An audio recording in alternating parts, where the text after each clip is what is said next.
So Anderson County Emergency Management, we are responsible for a lot. We're responsible for coordination during disasters, response mitigation, preparedness, and recovery after a disaster. So currently we're in the recovery portion of Hurricane Helene, and we'll be in it for over a year, probably well over a year. And your staff consists of what? 4 full-time employees and 4 part-time employees. And you are under the sheriff's office? We're under the sheriff's office, yes, sir. So Anderson County, we actually serve right over 210,000 citizens, and that's continuously increasing. Congratulations on the honor. What went into the decision to grant Anderson County this distinguished award? The way the award is granted is you're nominated by a third party. You can nominate your own agency as well. We were nominated by a third party. It actually goes to a board, and they move it. So every year, a different agency actually votes on it. So this year, the Kentucky Emergency Management Association actually voted on the nominations that were put in place. And out of the nominations that came through, Anderson County was the one that was awarded 2024 Agency of the Year. And what did you do in 2024 that alerted the folks in Kentucky that you were the best in the state of South Carolina? One of the biggest things we did was Hurricane Helene. The response, recovery, the mitigation efforts that are constantly ongoing right now, and the preparedness that we did beforehand. They looked at those. They looked at what the nomination put for those. And Anderson County was on the forefront of a lot of things during Hurricane Helene. Some, just to mention, we averted a crisis for complete loss of water for Anderson County during Helene. We averted a crisis for loss of fuel from the Belton Tank Farms and the ethanol station that supplies that as well.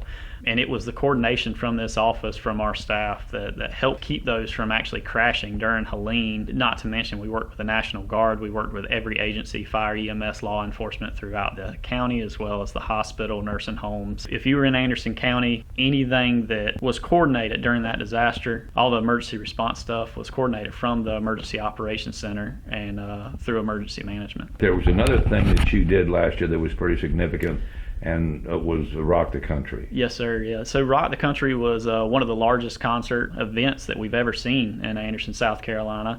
And so it came with some logistical troubles. And so Anderson County Emergency Management came together with fire, EMS, law enforcement, the hospital, the event staff, the civic center staff, the county staff, any agency that was there working. We worked together with all of them to make sure that everybody was safe, everybody was prepared, everybody was good to go. And ultimately we kept not only the people in that concert safe, but we had to make sure the people in Anderson County were safe as well. Rock the Country, their staff actually reached out to us afterwards and said we were one of the most prepared, we were one of the most organized. They ultimately said they're going to continue to come back to Anderson because they were so pleased with the way we handled pretty much everything. So why did you win? Honestly, we won because of the relationships we build. Agencies like emergency management are only good as the relationships they have with all the entities in their county, whether that be fire, EMS, law enforcement, nursing homes, hospitals. And our staff is really good at building those relationships, keeping those relationships, and doing everything we can to keep the citizens of Anderson County safe. And they looked at 2 things in particular. Yes, so they looked at Hurricane Helene, our response to Hurricane Helene. And they looked at our response during Rock the Country and how we handled that, how we planned that, and how we actually learned from that afterwards. They even said that Anderson County was the best of the 10 they did. Yes, yeah, they did, and that was for multiple reasons. One was the organization that went into protecting everyone during that concert, organizing between fire, EMS, and law enforcement, the hospital, making all those join together. Emergency management can be that bridge between those agencies and allow them to work together, and we ultimately support all those agencies. The South Carolina Emergency Management Association is comprised of all of the counties in the state of South Carolina, as well as even private and public sectors of emergency management. State, local, pretty much everybody. So a lot of hospitals have emergency managers, some schools do. And so it's not just the counties, it's not just government, it's wider than that. The association actually certifies emergency managers as emergency managers through a process, and it's kind of an extensive process. You have to have at least 3 years of experience, and it takes you about a year to get all the certifications you need to even apply for the certified emergency manager. So I have 5. We have 5 in our office, which I'm super proud of. Yeah. And that's that's more than a lot of counties. Yes, yes. A lot of counties, the emergency management director, maybe the deputy director, but ours, we really push our people to train and ultimately be as high as they can, so that even if they don't stay with us, if they go on to somewhere else, they're going on as a certified emergency manager. We work with an internship program with Anderson University. We hire an intern on yearly so that we can progressively, build emergency managers and push them out to the community. And within this organization, you've been elected to a position. Yes, sir. I was elected by my peers through the state of South Carolina and through the Emergency Management Association as the president-elect. And what that means is for the next 2 years, I'll serve on the executive committee as president-elect, and then I will move into the president position in 2027. During Helene specifically, what was the workload that you and your folks had to endure to make sure that Anderson County got protected? Yeah, so for the first few days, some of us worked 48 plus hours. Some of our staff worked 10 days straight, where they went home, got a few hours of sleep, or they found a place to sleep in the Emergency Operations Center, got them a little bit of rest, got back up, and just continued to work. We knew that we had to step up and we had to take care of our citizens. One of our staff members, we actually handed him jokingly say it's a burner cell phone, but we keep cell phones on hand, old flip phones on hand, so that we can give those numbers out to the general public if we need something to happen. And we had an issue with oxygen cylinders. Nobody expects 9 to 10 days without power. Some citizens that were oxygen dependent didn't have that kind of supply. And so working with the Department of Public Health, they didn't have the staff, they didn't have the ability to get those out to the general public. And so we actually pushed our own cell phone number out. That staff member, James McAdam, he took that cell phone home with him, and for the entire duration, he was an oxygen delivery person. He was throwing oxygen cylinders in the back of his county vehicle and taking those to the individuals that needed them, ultimately keeping those people alive. So one cool thing we found during Helene and a good after-action thing for us was generator usage.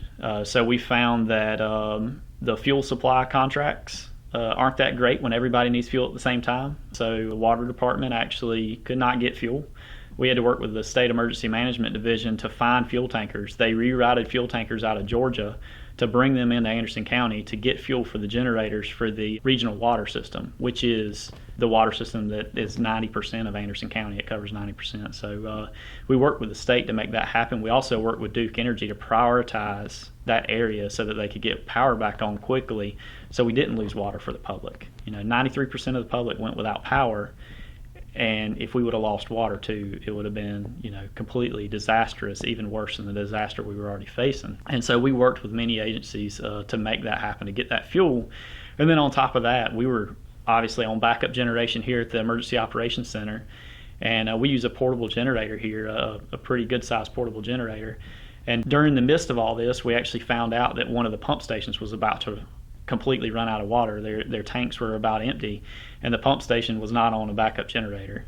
And so we worked with that agency, we worked with that water department, and I made the decision to leave the EOC. So we left the EOC, went to our alternate EOC, and we moved everybody. We took that generator from our EOC and went over to the water department.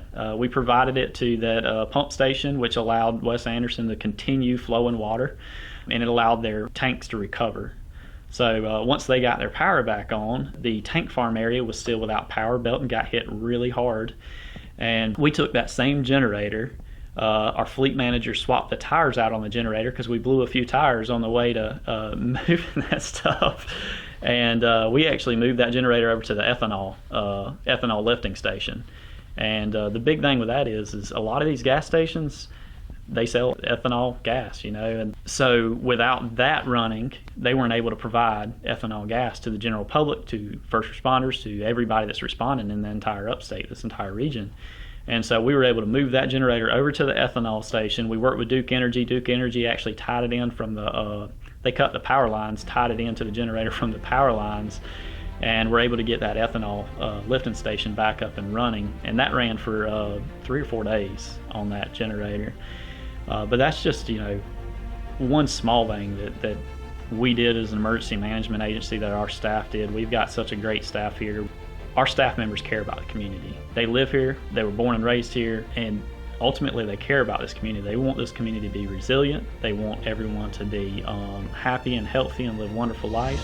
And when we do face a disaster, we want everybody to work together to get through that disaster. And part of our job is coordinating that, making sure we work together, making sure our partners work together, and connecting the right agency with the right agency so that we can make things work.